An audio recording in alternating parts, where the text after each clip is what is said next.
Good evening to our viewers here in Guyana and online. I'm Travis Chase with the Monday, August 7 edition of the HGP Nightly News. We have what you need to know this evening. You'll know now that two of the city's largest sanitation contractors have opted to deny the Georgetown municipality their services following the non-payment of a debt in excess of $300 million. More from Rodin James. The two contractors, Puran Brothers Disposal Services and Siphons Waste Management, indicated last Wednesday via letters their intention to withdraw their services from Sunday, August 6, 2017, if City Hall failed to pay monies owed to them. The sum is reportedly in excess of $300 million.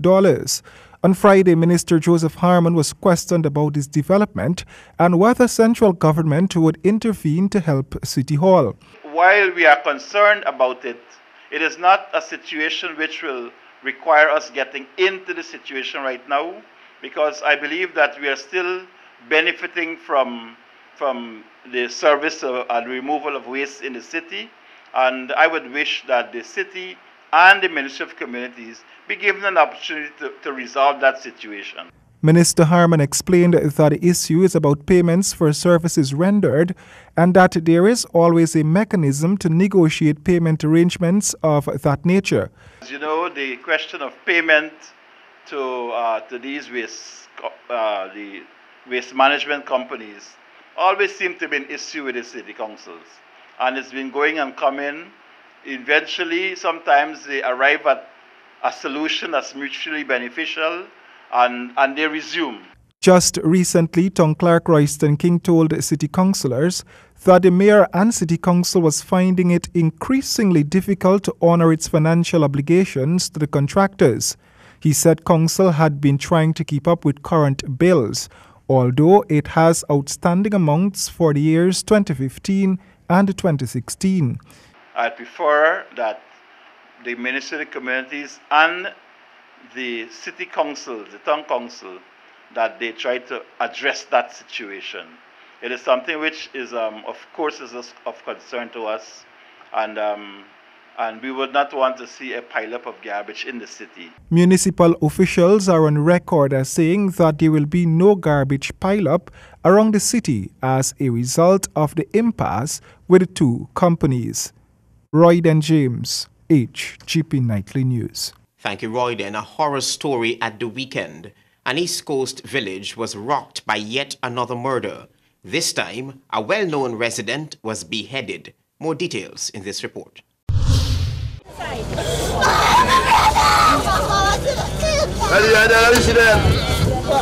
In a fit of anger over who's the rightful owner of the portion of land seen here, a former Guyana Defence Force rank Sunday morning is suspected to have decapitated his 51-year-old uncle at the house seen here at Better Hope on the east coast of Demerara. The dead man is Randolph Synod. Synod's sister, who was called to the crime scene by neighbors, told reporters that the land matter has long been engaging the attention of the courts and that her brother had been targeted. He always beat my brother. Always beat my brother. My sister and me have a little problem here. My mother gave me this place, and she live here. We all live here since we born and grow. I had a big 2-story house in front there, and I broke it down. The dead man's nephew, Dwayne Tapin, has confessed to C Division Police that he took off the head of his uncle and threw the murder weapon in a clump of bushes. He surrendered to police hours after the gruesome discovery. It is unclear if the murder weapon was found after he took police back to the crime scene. Although the matter is in the High Court, they still come here every week, open the door, they break the lock. If you see I had a fence on there, I had a lock on there, they just break the lock. They just bully my brother and bully me. Commander of C Division Calvin Brutus explained to reporters that perhaps Tapin had premeditated the decapitation of his uncle. The ranks responded, and upon check-in, they observed this bloody body lying on the ground. The head is severed from the body, and the wooden building, it's a little building, an 8x12 structure on those 3-foot wooden stilts. Part of that building is what appeared to be the kitchen, the dining hall, and everything into one, and the other compartment that appears to be the bedroom. The head is lying in the kitchen area and the body is on a single mattress in the bedroom. All his personal belongings have been cleared out, so perhaps he had this plan before. So there are only some old cloth and some other little things that really have not any necessity left lying in the building. Residents who knew C. North and Tapin well have told investigators that the two frequently argued, with Tapin being the aggressor. Travis Chase, HGP Nightly News. Commander of A Division Marlon Chapman told Jeff One Vickery on Monday that there has been full cooperation from the public towards the police in their efforts to recapture the prison escapees. Commander Chapman explained that since the increase of patrols across Georgetown, the public has given full cooperation to the police. He further stated that the increase of patrols also serve as a mechanism to thwart crime and respond quickly to any possible act of violence and crime in communities. And while most escapee sightings have not yielded the desired results, the commander said that all reports are handled with immediacy. Once we have a report of sighting, we have to follow up on it.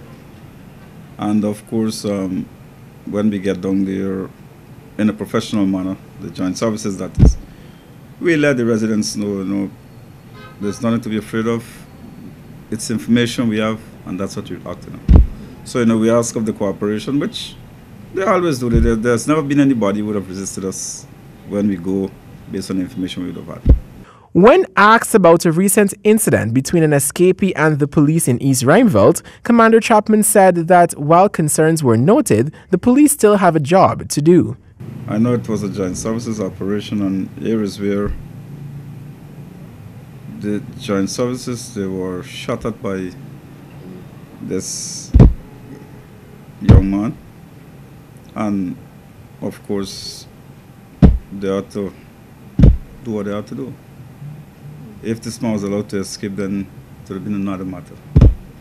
So I understand the concerns of the residents out there, but it was a situation where the joint services were challenged. The commander advised that once an escapee is spotted, report it immediately to the police. He stressed that all information will be treated with confidentiality. Javon Vickery, HGP Nightly News.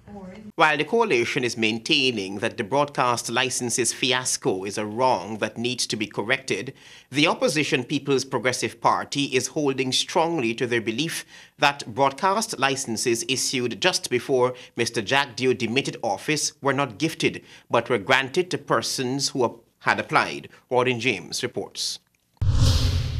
A list provided in the National Assembly last Friday by Minister Joseph Harmon revealed that the Barra Jagdeo-led administration had awarded 13 channels to E-Networks, which is owned by son of the late PPP Minister Pandit Ripu Daman Persad. Several other broadcasters known to the PPP were also granted numerous broadcast channels. The PPP itself was granted Freedom Radio. iRadio was granted to former PPP Minister Robert Persad, and Radio Guyana was granted to Bobby Ramroop. Those three radio stations have the longest reach in all Guyana. The opposition party still does not believe that those persons were favored over others in the distribution of license. Here is PPP's Chief Whip, Gail Teixeira. Radio and television stations are very expensive things to do. It's not just your application. You don't just apply. You've got to be able to show that you have the technical equipment, the capacity. It has to, a range of things have to be done, which are very technical. So you can have the wish, it's whether you have the capacity. But even though the PPP sees nothing wrong with the way those licenses were issued, Mr. Harmon made clear that the government will correct the wrongs and injustice committed on the people of Guyana in relation to the distribution of those broadcast licenses. It was always the view of the coalition since in opposition that the PPP under the watch of Mr. Jagdeo had raped Guyana of its scarce resources, that is, broadcast frequencies. But for the PPP, the coalition is merely trying to fulfill a campaign promise, and the campaign promises, according to the opposition, are not always based on facts, but sometimes sounds factual. Also speaking on the issue was PPP frontbencher Anil Nandlal. So you see, the seizing of your license here is not in isolation. It clearly demonstrates a policy of a government that does not understand the importance which the law and the Constitution accord to private property. The party said that it has advised the broadcasters who are likely to be affected to challenge this new law in court, since it is the view of the PPP that it is unconstitutional and flies in the face of freedom of expression and property rights. But how would the PPP defend the granting of license to persons close to their party? No. I'm answering. No. Let me speak. I will answer your question, but I have a preamble. Are you becoming like the speaker? Because I'm tired of everyone stopping me from speaking. I have my right to speak too. But I preamble what I'm saying by saying, if we go down that road that is being asked by you and others, then we have to ask some other questions. And that is that Jaipal Sharma is the son of Mr. Sharma, who is the broadcast operator. But Mr. Sharma had nothing to do with the question asked. In fact, Mr. Sharma's television station almost faced shutdown under the PPP. The front-runner in this fiasco and the leader of the opposition, Mr. Bharat Jagdeo, did not show up for the broadcast debate on Thursday, nor Friday. Mr. Jagdeo also did not attend his party's press briefing on Saturday. But on Sunday, Jagdeo posted a photo on Facebook showing himself playing a game of dominoes in the streets of New York. Royd and James, HGP Nightly News. Thank you, Royd. And an interesting story now, even as the Commission of Inquiry continues to probe whether there were lapses in investigating that alleged plot to assassinate the head of state, a new recording has surfaced which contradicts testimony by several police officers at the COI. Here's more.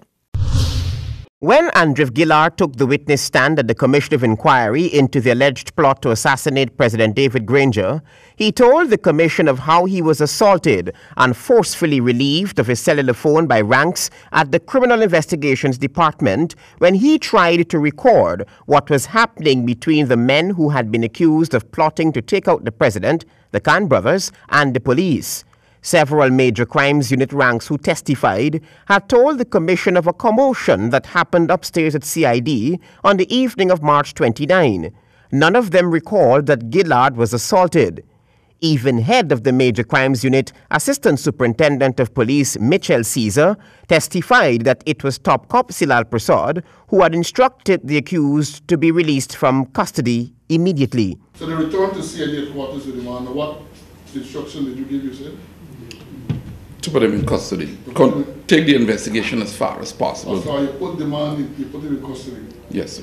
Right. That should have been at the end. He should be placed in custody. Right. And what about this bail thing? You told them to tell him bail? No, sir. And you were told by them that the chief said to go bail? Yes, sir. Can't your evidence, you assume that the chief is Mr. Burnham? Yes, sir. And then it was clarified, no, it's not Mr. Burnham, it's Mr. Silal Prasad? Yes, sir. Did you find that strange? No, sir. He's the Commissioner of Police. Well, he wasn't on leave at the time? Yes, sir. And notwithstanding the fact is that you didn't find it strange? No, sir. To me, he's the Commissioner. So would you have put him on bail had you not been instructed to do so? No, sir. Now, a new piece of evidence is likely to be tendered at the Commission of Inquiry. On August 4, the accuser, Andrew Gillard, returned to CID Ivlery to uplift his mobile phone, which police had claimed was never taken away from him. It was then that he was confronted, allegedly, by Major Crimes Head Mitchell Caesar. A voice, said to be that of Caesar, could be heard, laden with expletives, instructing officers to put Gillard out of the building. What is my name? You have to be a teleconference before that. I was here before too. Which phone, man? You set up phone now, we broke up. Which phone there? Sorry, wasn't I here to you? You asked me to come. Yeah, man, hey. Put the now and start on the phone. Go now. Come put the in. Put the small in. Sorry, please connect the phone. Bad come in and tell the phone is being organized. Put him on the building. Put the man then. You asked me to confirm this. Hold on. Put him out of the belly, man. Hold on. Put him out of the belly and I said so. I don't stand by that. Come on. Don't touch me. You know what? By this time, the man over, man. Put the man on the belly. You know it. He go where y'all say come. Hello. Let this man outside. I would like to collect my phone. Hello.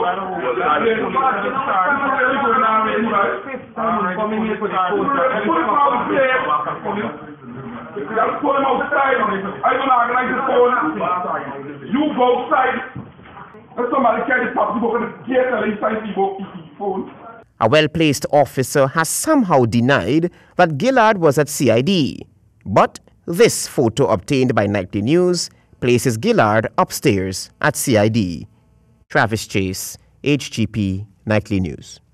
An almost 60-page report has been handed over to the Mayor and Town Clerk of Georgetown following hundreds of consultations with the public on the parking meters system. Javon Vickery spoke with the chairman of the special committee and reports now.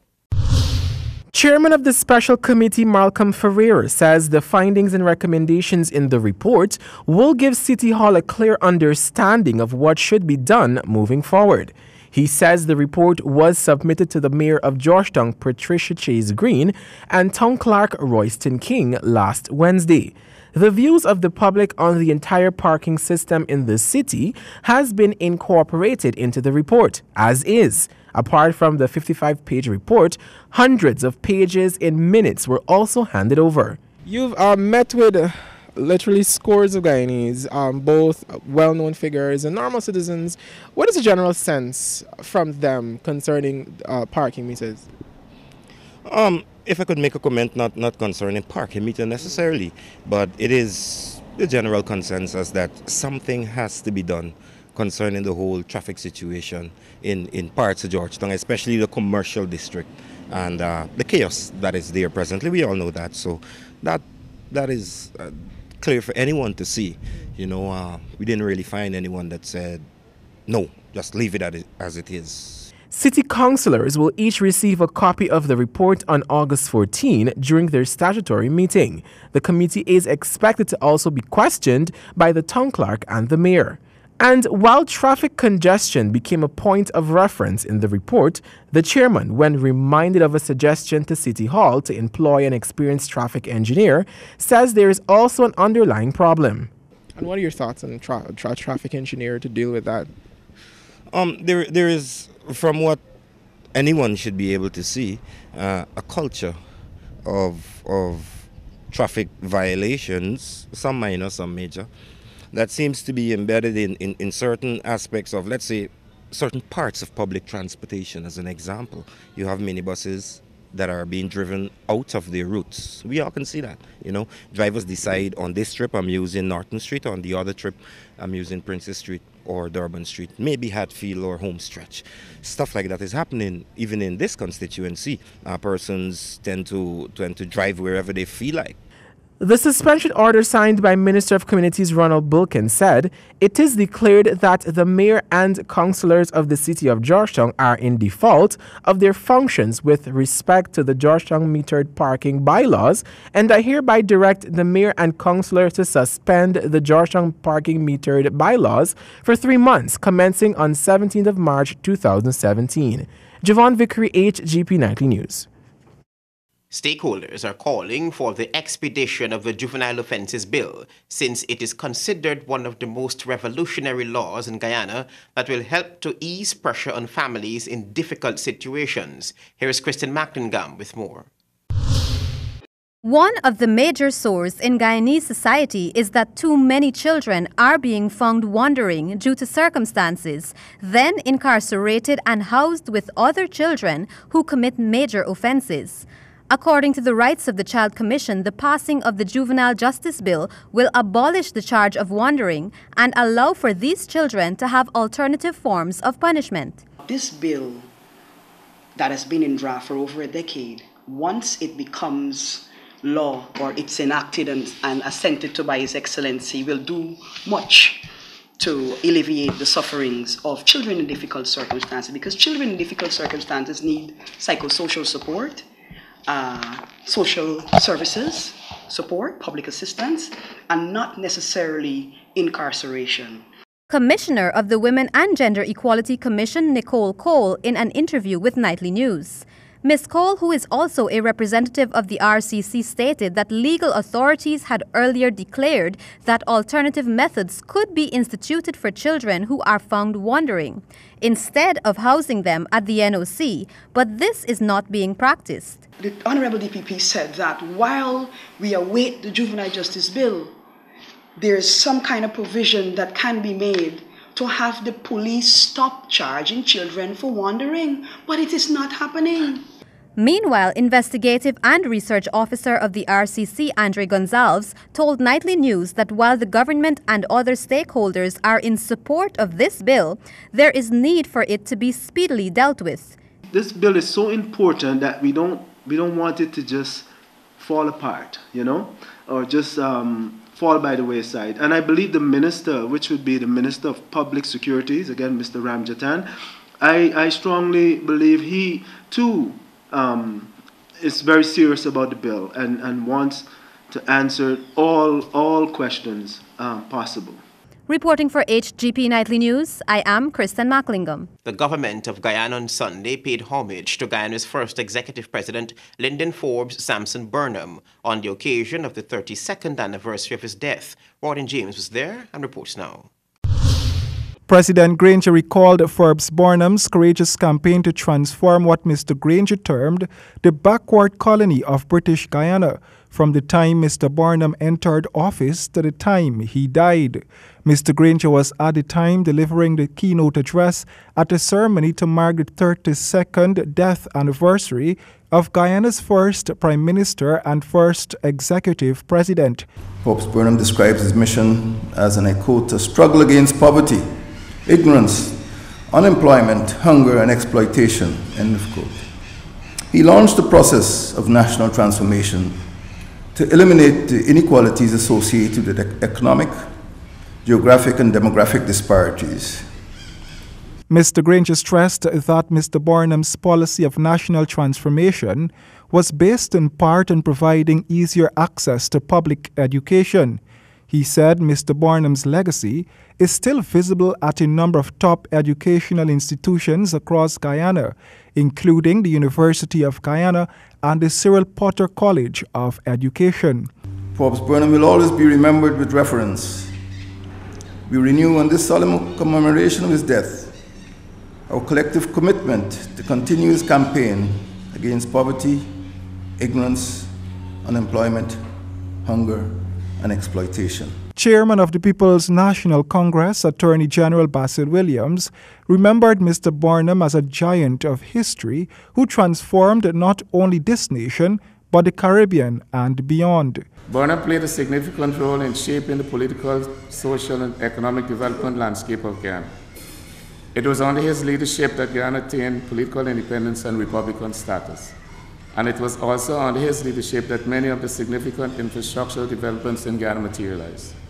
Under Burnham, Guyana's status in international affairs was elevated and respected. World-recognized leaders such as Indira Gandhi and Fidel Castro visited Guyana. Under Burnham's guidance, Guyana hosted the first Caribbean Festival of Arts, CARIFest, in 1972. He was also instrumental to the formation of CARICOM in 1973.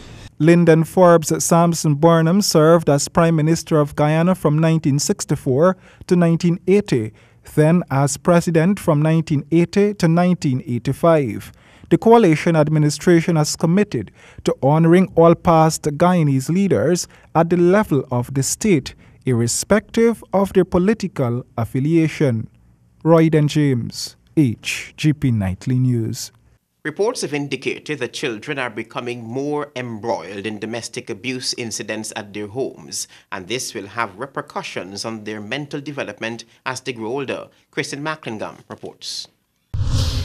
The earlier that children witness forms of abuse in their households, especially among their parents, the more likely they will react negatively in society as they grow older, unless they receive the proper treatment and counseling.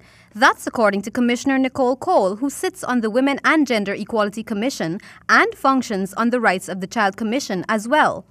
We need to provide psychosocial support to those children who have witnessed those traumatic events. So there's need for trauma-focused cognitive behavioral therapy. A continuous process is not a one-off something, because you have to deal with the fact that the mind, when it stores those horrendous events, can display what has been stored in a negative way later on in years to come. She explained that it is very important that children who witness traumatizing and horrific scenes in their family unit be exposed to ongoing treatment. Our psyche remembers things that are gruesome, even though it stores it, because you have the subconscious, the unconscious, and the conscious. It's going to store it there. According to Ms. Cole, while there are programs in place to deal with prevention of abuse in homes, there is need for more initiatives which deal with children after they are exposed to terrible situations at home. At the moment, I know that there's lots of initiatives being implemented, but as it relates to tackling the pernicious issue of violence affecting women and children, there is still much more that needs to be done. Reporting for HGP Nightly News, I am Kristen Macklingham. A regional think tank hosted by the agriculture industry and the University of the West Indies, focusing on food security, climate change, and agricultural insurance, opened in Guyana on Monday. Here again is Kristen Macklingham. The administration of accessible, relevant, democratic, and vital knowledge imperative for the boosting of agricultural production and sustainability in Guyana will be the key focus of the 32nd West Indies Agricultural Economics Conference, which opened at the Princess Ramada Hotel on Monday. This is according to Minister of Agriculture Noel Holder, who emphasized the importance of this event. There is now an opportunity to better emphasize the importance and the specificities of food and nutrition as the path to sustainable agricultural development. The conference can make a very timely and useful contribution to these various processes. I wish you all a successful discussion. Minister Holder explained that the discussions and recommendations during this conference will contribute to the improvement of human capital throughout the region and is vital for the transformation of reality. This clarion call is what has brought so many people here today from around the Caribbean. The Caribbean Agroeconomic Society has been a pioneer in linking agriculture and the environment from an economic and policy perspective. The work of your group is timely and relevant, and it indeed makes a difference to stimulate regional agriculture onto the path of development. The Agriculture Minister noted that sustainable agricultural development in any country will need a holistic approach from different angles and different perspectives, and that it is important to take into account the diverse perspectives and approaches to consider very technical issues, animal health, plant health, and everything that makes up the food system, which will be modified by climate change. Agricultural systems, food systems, are complex. They are biophysical systems, economic systems, and social systems. And these dimensions interact with each other at various scales, from local to global and vice versa. The West Indies Agricultural Conference comes at a time when Guyana is known to have made significant strides in achieving a food-secured status and is among the 6 countries in the region to have achieved the Millennium Development Goal on hunger. Reporting for HGP Nightly News, I am Kristen Macklingham. Thank you, Kristen. Your sportscast is ahead.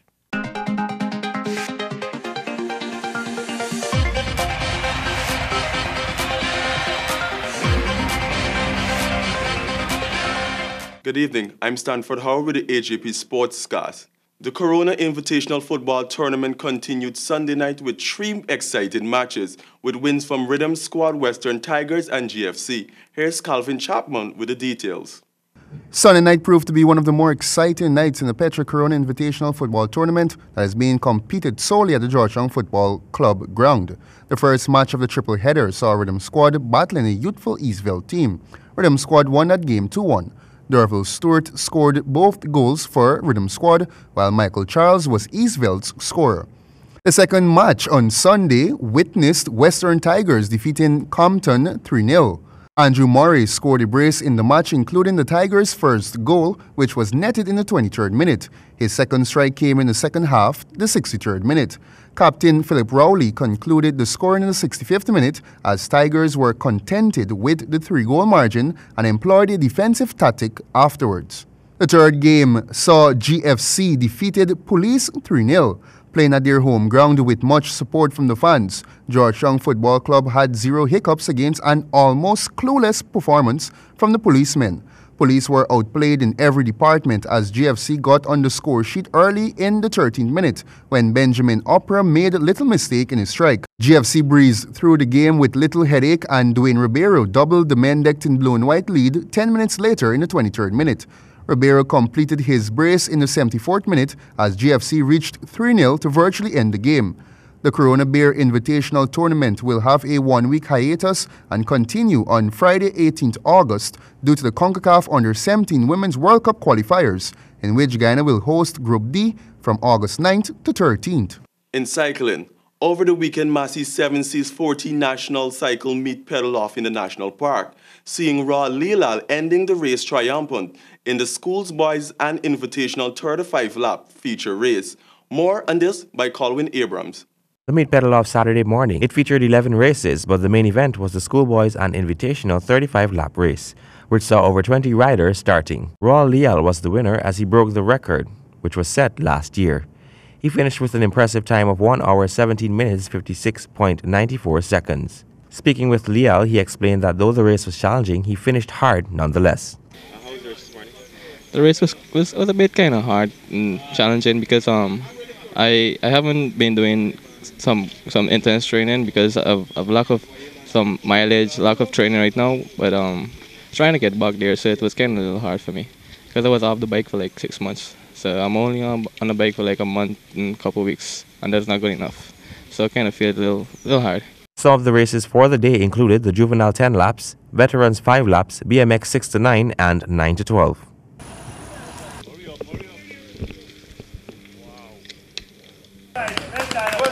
Speaking with Ms. Nirvana Thakur, product specialist attached to Master Distribution, she extended appreciation to the cyclists for their commitment and dedication to the sport. She also promised their continued support in the future. Always proud to have a part in the sponsorship for the cycling race in the national park, and this makes the 14th year in which we are sponsoring, and we're always proud of it. Colwyn Abrams, HGP Sports. The Guyana female under-19 team lifted the Cricket West Indies Regional Female Under-19 Tournament title by defeating Trinidad and Tobago in the finals. The tournament, which commenced on August 3rd, witnessed Guyana concluding the preliminary rounds with an astonishing tally of 10 points.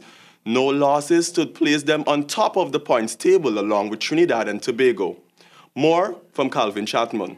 The final, which was played on Sunday, 6th August at the National Cricket Centre, saw Guyana facing Trinidad and Tobago for the championship honour.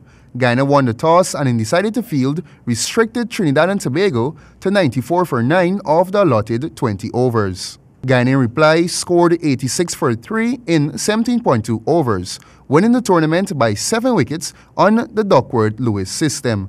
Mandy Mangru claimed the Player of the Match award with a top score of 34 runs off 36 balls. Shanetta Grimond contributed 11 runs off 21 balls, and Captain Shabika Gajnabi 20 off 36 balls. The win against Trinidad and Tobago gave the Guyana female under-19 their first regional championship title. Internationally in athletics, just a night after American Justin Gatlin shocked Usain Bolt in the men's final, Bowie went one better than a year ago in Rio, as her perfect dip on the line nicked the race from Talou by 1/100th of a second.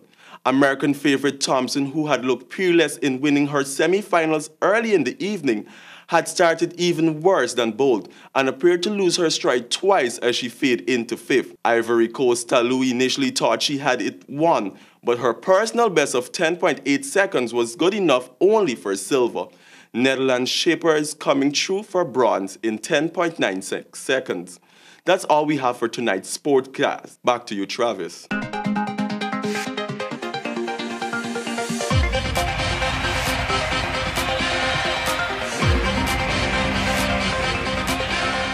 Better Hope man decapitated, nephew surrenders, admits to the crime. City Hall faces work stoppage by 2 sanitation contractors. Government confident the matter will be properly addressed. Alleged assassination plot, new recording surfaces, likely to be taken into evidence, and public cooperates with police in recapturing escapees. Those were our major headlines. For these stories and more, you can go to our website. It's www.hgptv.com. I'm Travis Chase. Thanks for watching. Goodbye.